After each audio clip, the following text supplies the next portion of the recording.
Welcome to a dark and spooky gothic episode of Dr. Chris's Radio Horror, as most episodes are try to be gothic and dark and spooky. This one in particular stands out the most because I was a very young age, very impressionable when it came to art and comics, and I had never seen anything like the stuff this man had done on a little book called Batman Dracula, or its subsequent sequels. Red Rain, Bloodlust, whatever the titles were. And Yep. I was blown away by this artist named Kelley Jones. Thank you for coming on the show with me, Kelley. Thank you very much, Chris. It's a pleasure. Your art is bat crap crazy. We got to watch our language because we are going to broadcast this.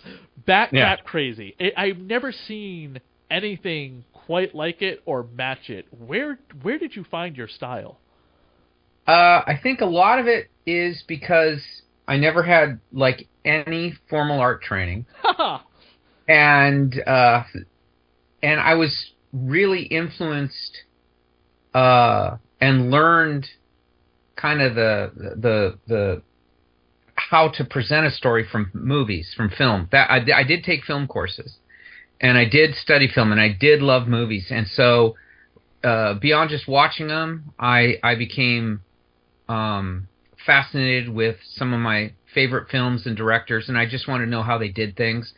So when I finally became kind of a full-fledged comic book artist, I realized that no one else was kind of doing those things. No one else was kind of thinking that way. And I think you discover style by solving your own problems. And so what used to be a hindrance of not knowing the rules of the form became a real plus because I kind of invented my own.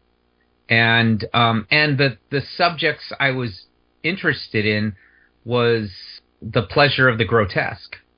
And I didn't see it really going on anywhere. And by that I don't mean just drawing a blood and guts image. I mean drawing all the things that lead up to that, atmosphere and whatnot, and beyond just, I mean not just like I would look at horror films, I looked at all kinds of films. And so my favorite directors became my biggest influences. There was the first thing you did in the Bat books. Was that the first Batman Dracula Elseworlds book, or was there something prior to that? I had done a cover for Archie Goodwin that Denny O'Neil subsequently printed. Okay.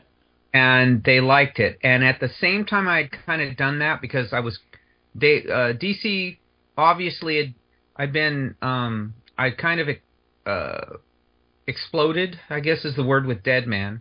Yes.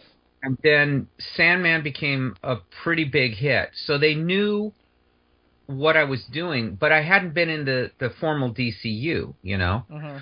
And so Archie Goodwin had commissioned me to do a cover, and he liked it. Denny, actually it was not a cover, he did it as a pinup, and then Denny said he wanted to use it as a cover.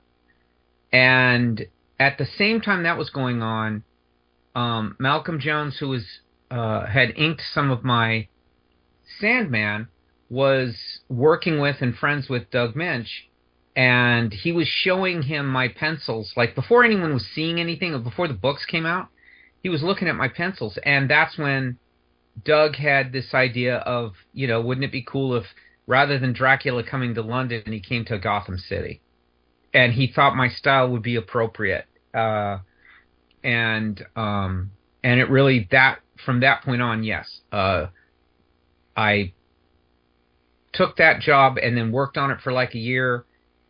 So people saw this stuff from me, and then I kind of disappeared for a while. And when I came out, that was a big hit when it came out. So it was like, at that point, from that point on, I was, the horror guy. So, and I was fine with that. I wanted to be doing that kind of material, and I'm a big believer in quality typecasting, and that's what I wanted to be. Yeah, I mean, there was you look at the stuff, even if it's like even if the interior story is not a horror story, like the breaking of Batman is not a horror story. It's just No. a straight up superhero storyline that has devastating consequences for Batman. And you did that iconic cover. But you go back to what you said about Deadman or Carnage, the Carnage book you did, which was also another, I think, an early example of your artwork. I had just no idea what I was looking at. And there was like guts and entrails in it. It was so grotesque. It was, it's such a disgusting book to look at sometimes. It's not coherent in any way. It's just a bloody serial killer's mess of a nightmare book, which is what it's intended to be based on the fact a lot of it's in Carnage's head.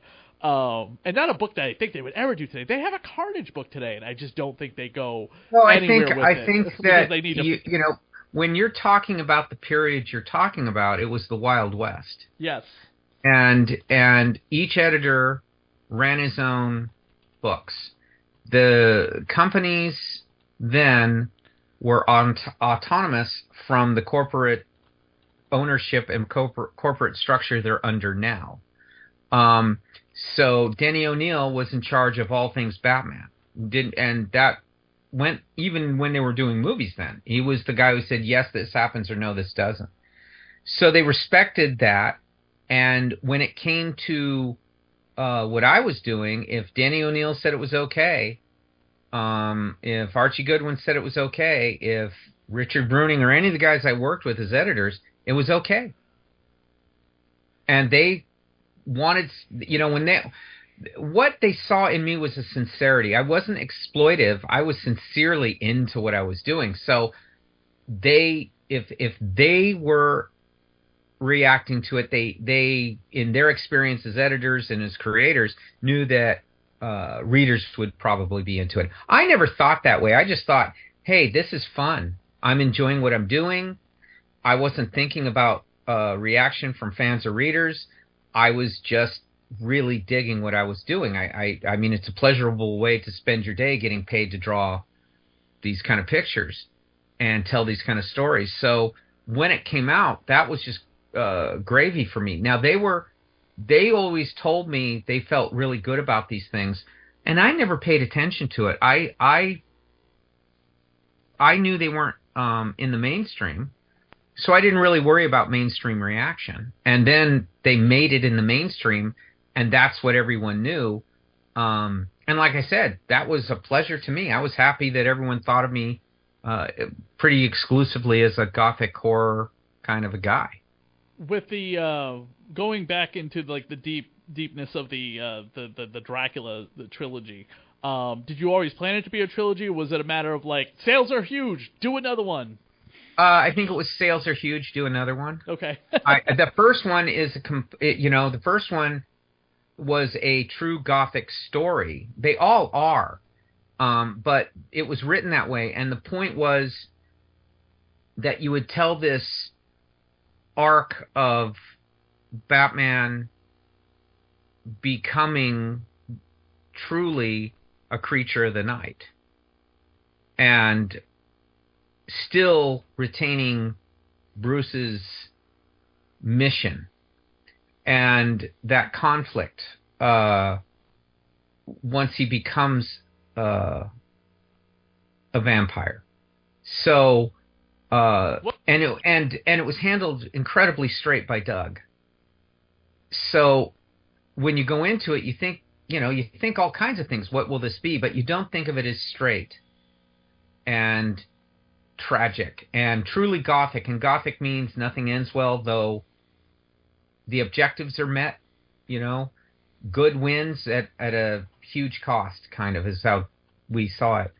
After it did well, I went on to other things, and Doug went on to do his things, and we just went on to do our thing. And it was a few years later they asked, would you do another one? And I initially said no, because I didn't know where we would go with it. But with Doug, it's always a challenge. So Doug says, well, let me think about it. And then Doug came up with a pretty great angle for the second one, a spectacular angle in that he would use the Joker, and that the Joker's main objective was the ultimate corruption of Batman. He didn't care what happened. It's just the ultimate corruption of Batman. That was a very engaging story and a great idea. So at that point I said, okay, and I thought that would be the last one. But as happened, all three were big hits. So, I'm glad I'm not an editor who makes these decisions, because I never would have thought of it. If it were me, I'd have never thought of going on to a second or a third one. And then they kind of bring it back a little bit during Convergence. There was like a Robin story, they kept which is interesting. Yeah, it's in canon now. In their canon that yes, they will do Vampire Batman, and that you can go to that dimension or whatever. So whereas a lot of Elseworld stuff is, gone, they kept Vampire Batman. And that is due to the fact to this day it still sells really well. And, okay. I mean, that's a strange thing for me to have something which is roughly 30 years ago or so, and it's still in print and still doing well. That boggles my mind. I have that action figure and that statue too. Yeah. Those are. Hey, they were. It was something if anyone would have told me that it would have this kind of longevity and that kind of appeal, I would have never believed it. I'm kind of into the moment, and I thought, wow, this is really cool. This will be fun, and that's that. And you think of how many comics are published and kind of have their day and go away, and this is still around. Really is more of a tribute to, I always felt, Doug Mensch, who had the idea, because I never saw that happening. What are you currently working on right now? I'm doing, I've got several issues of The Brave and the Bold that I'm going to be doing, featuring Deadman. Cool. Yeah, I think I'm familiar with that book. It just started, right? It just started. Okay. And I did a one-shot Batman story in it, a horror story in it. And so they had asked if I would do this Deadman story where, Brave and the Bold's a team-up. So it was with Nightwing, because they both come from circuses. And so they wanted a horror story. And so there you go. And the other thing is absolutely massive, and I can't say what it is, but it's going to be probably announced here in maybe a week or couple of weeks, that the first release that I'm doing with Matt Wagner, who's writing a series of graphic novels, and the first one's done, and so but the official announcement, what it's all about and the whole thing, that's coming. That's great. There's you also did recently for Dark Horse Masters of the Multiverse Universe, whatever that was, like a horror He-Man story, which I never would have thought. That was an absolute hoot, because I never, when they called me about it, I said, "Are you sure?" And they said, "Well, it's going to be a horror story." And I said, "Okay." And they said, "One of our things, though, is we want you to do it in your style. Do not look at anything. We'll send you basic designs for what we want, but don't look at anything. Just draw it in your dark horror style." And so I did. And it was a weird experience, but it was a lot of fun. I have to say, I had a blast doing it. Were you a big Masters of the Universe fan in the 80s? Well, I liked, this is sacrilege, but I liked the live-action movie with Dolph Lundgren and Frank Langella. I do, too. Okay, I love that, but I was, when the cartoon came out, I wasn't really watching stuff like that. So I knew of He-Man, and I knew that stuff, but what I really knew was the film, and I always dug that. Now, my wife, who's several years younger, she loved He-Man, knew all about it, so I kind of relied on her to tell me all about it and who's who and whatnot. And I think that probably helped me there, because I wasn't hamstrung by a preconceived notion or any kind of desire to do things the way my nostalgia would have done it. So I just went into it cold and and drew it as if it were a pure horror book. And from what they told me, it went over very well. So I didn't get a bunch of haters from the passionate He-Man collective. No, I heard nothing but good things about that story. People were shocked. They were like, "Oh my God, He-Man and horror work together." Like you think about a lot of his enemies, like Hordak and Skeletor and Snake Mountain. The whole the Snake Men are pretty. You're like, this goes hand in hand before we even realize it, because a lot of his villains are just monsters. Well, that's what the writer Tim Seeley had said. He says, this is a pure. All these things, when you think about them, are pretty damn creepy, and pure horror. So, Tim wrote it that way, and I know it's only 10 pages, but that thing would have legs if you presented a book like that, And I know Tim very well. I do a podcast called Goth Girl Horror, the Hack/podcast. Right. Well, he did a great job, and in fact, he's the one writing the Nightwing Deadman. So, we've had a good association. He's written several short stories I've drawn, and I've really enjoyed his sense of horror.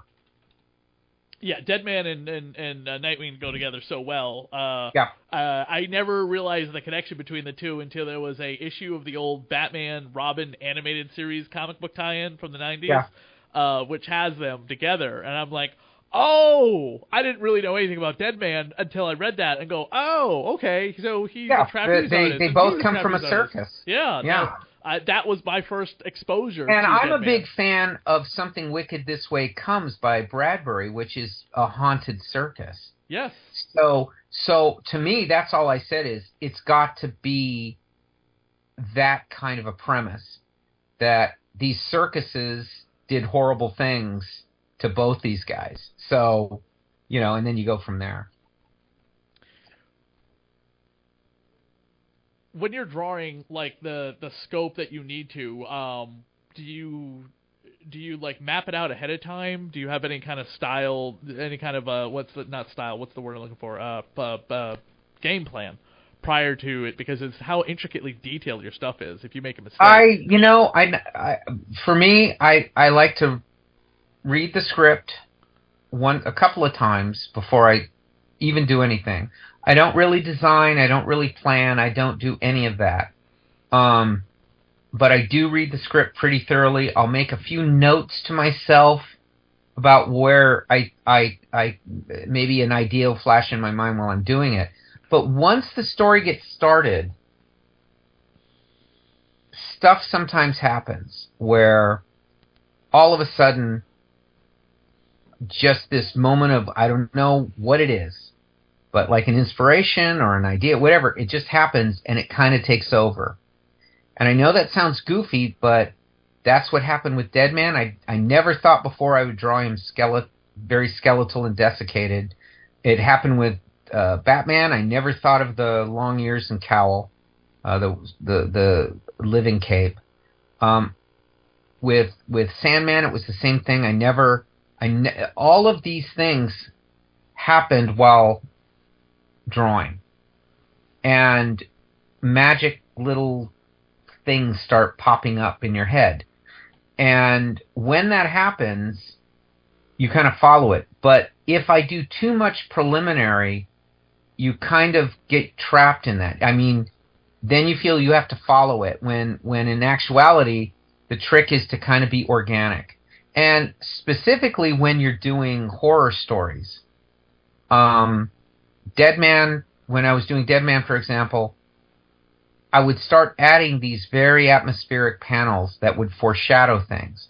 When I was doing Sandman, I started doing things with Morpheus that were far more frightening. I would have him moving in a different way. Rather than just static, I would have him actually doing some acting, specifically with his cape and his hands and his eyes. and it just became alive. Obviously, Batman, the cape and the cowl. And it became less about his physical body and more about his shape. Now, I never thought of that at the beginning, but it all worked. And even now, in stuff I do, I find those moments happen when you don't. You have to know your material. You have to know the story really, really well. Almost like learning your lines if you're an actor. So I really read the stories over and over and over, and then that's when I sit down to work. That's when that happens, and it's not how you're supposed to do it, but it's always worked for me, and I've begun to trust it. I don't know. Hopefully, it'll never go away, but when I'm asked by other artists, how much planning do you do? I have no sketches. I mean, all my artist friends have sketchbooks just filled with stuff, and I have none. All my stuff, all my designing is pretty much on the board. It's very rare that I'll design something ahead of time. You brought up the ears and the living cowl, in the living cape. I'm sorry. That really always stuck out with me about Batman when he wasn't becoming a supernatural being. Where did that come from to draw it that way? Because I've heard bad things, I've heard good things about it, and man, those ears are so big. Well, I think what happens is if someone doesn't like it, they're thinking in the pure reality of it, and I get it. Like, well, how does this work? Right. And all that kind of stuff, the fundamentals of it. And my reaction initially, when I hear that is that's very legitimate, but it is the world of comics. And if you want reality, don't buy comics. If that's your goal, okay, fine. But I find that reality is really cool. Now, the people who do it, I find it's really cool. But for me, interesting trumps reality every time, and interesting can be anything, and interesting can be over the top. Now, the method to the madness is that I don't see Batman in this physical reality to where I have to know everything, because that, frankly, is dull and doesn't do it for me. I mean, as a reader, it runs out of steam pretty quickly. But when I think about Batman, not in how would he really be, but how would I react to him as one of the focus of his attention if he was coming after me? And I wouldn't think about how many treads are on his boots or how many buckles are in his belt or how does his, costume work. That doesn't enter my mind. What it would be to me is if he was coming after me, he's a shape. And he comes in the dark. And he doesn't reveal himself. And even if I don't hear him say why he's coming after me, I know why he's coming after me. So it's all terror. And it's all fear. And his silhouette should be demonic. And that's what it is this demonic, frightening thing in the dark that you only see bits of. And the only way that works is if those elements of his physicality are exaggerated. The ears and the cape moving around in the dark so you can see it. And it's all done through intimidation, because through fear he's going to work his magic, right? That's how Batman started. And it didn't say, well, they're going to know every nut and bolt. And they're going to see every little detail. To me, his utility belt, one of the things they really don't do in the comics is he has it, but they never use it.